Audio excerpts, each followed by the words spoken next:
To say we're going through history, unfortunate in this case, wouldn't do justice to what we're seeing right now.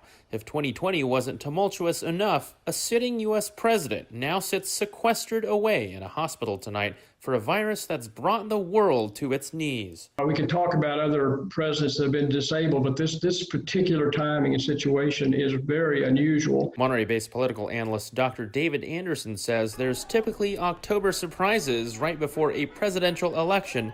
Never has it directly involved the president's health and his capacity to campaign. There's also the question of what happens should President Donald Trump's health deteriorate. The emergency department director at Salinas Valley Memorial says these next few days are critical based on what they are seeing here. The vast majority of what we see in the hospital here are patients that have been diagnosed with COVID, and then they come back about 5 days later, 5 to 7 days later, with worsening symptoms. That could include pneumonia and difficulty breathing, where a ventilator is required. But fortunately, the president's early treatment with an experimental drug therapy followed by known antiviral remdesivir could keep those symptoms from getting worse.